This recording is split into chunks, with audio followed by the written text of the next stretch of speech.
सबसे भगवान के ही दर्शन होते हैं। इस प्रकार के सबकी बार बार पूजा करते हैं। भक्त नामदेव द्वारा कुत्ते को भगवान की रोटी देने की कहानी। सर्वभूतम योगा स योगी मैं वर्तते। पिछले श्लोक में भगवान ने बताया कि जो भक्त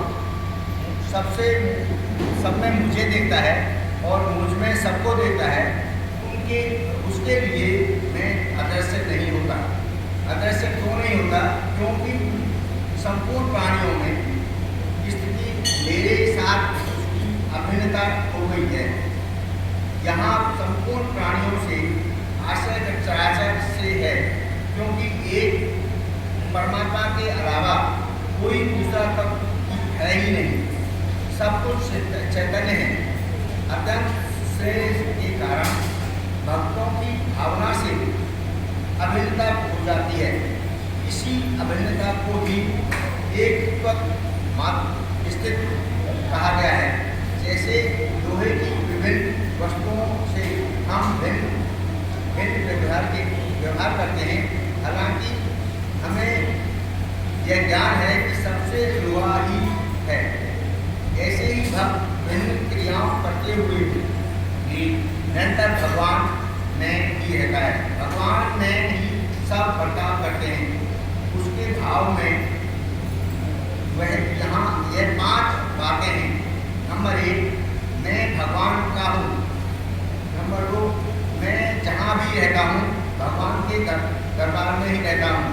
नंबर 3, मैं जो भी शुभ काम करता हूँ भगवान का ही कार्य करता हूँ। नंबर 4, मैं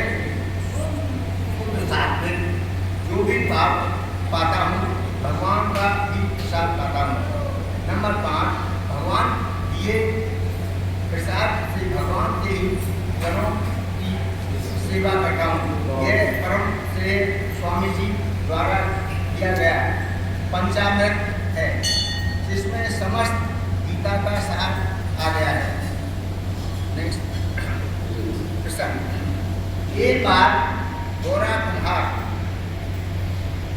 की जहाँ संत ज्ञानेश्वर जी, उनकी बहन मुक्ताबाई एवं अन्य काफी संत बैठे हुए थे।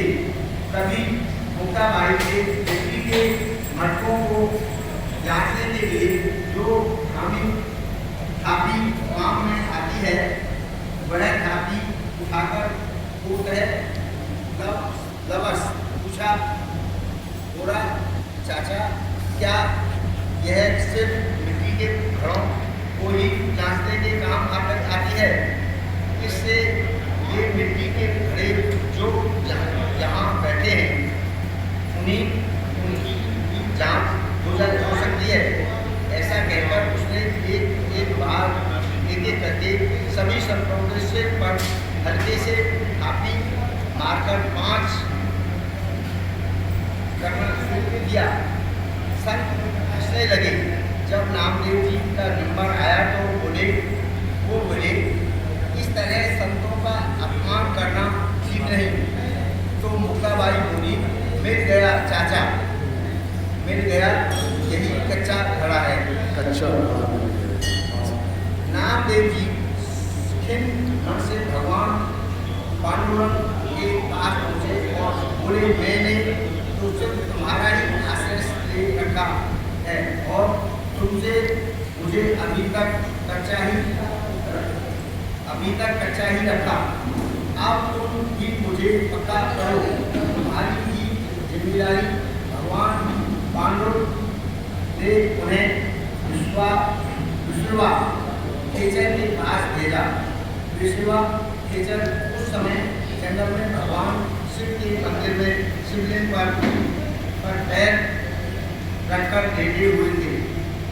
नामदेव ने कहा, क्या आपको इतना भी नहीं पता कि भगवान के सिर पर पैर नहीं रखना चाहिए?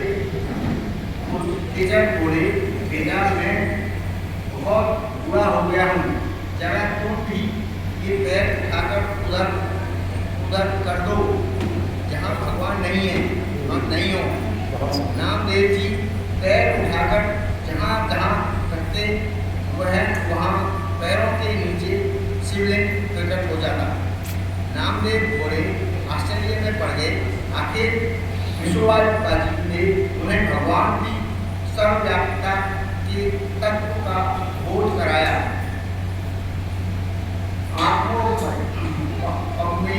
सर्वत सहयोगी परमो मत आत्मो पंप्यो। अपने शरीर की उपमा से अर्थात जैसे शरीर के सभी अंगों के यथायोग्य व्यवहार करते हुए भी उन्हें आत्मबुद्धि करके बुद्धि एक ही रहती है तथा उन अंगों की पीड़ा दूर करने तथा उनके सो पहुँचाने की चेष्टा भी समान ही रहती है। ऐसे ही संपूर्ण प्राणियों का साथ यथायोग्य व्यवहार करते हुए भी भक्तों की बुद्धि में कोई अंतर नहीं आता। भक्त के शरीर में पीड़ा होती है तो वह उसके साथ करता है या उपेक्षा कर सकता है, लेकिन दूसरे के शरीर में पीड़ा होती है तो उसके वह सहन नहीं कर सकता, क्योंकि उसकी सर्वत्र भव बुद्धि है। जो कोई सा भी हो, इस सभी योगों का परम लक्ष्य है। ये धोते हुए मैं भी भेद अभेद है। कांटा पैर में लगता है, आंसू आंखों में आ जाते हैं और मिट्टी आंख में पड़ती है। लड़खड़ाते पैर हैं उमा उमा जो राम चरण विगत काम भेद काम मत क्रोध निज प्रभु मैं। देखिए जहाँ कहीं देश करिए जो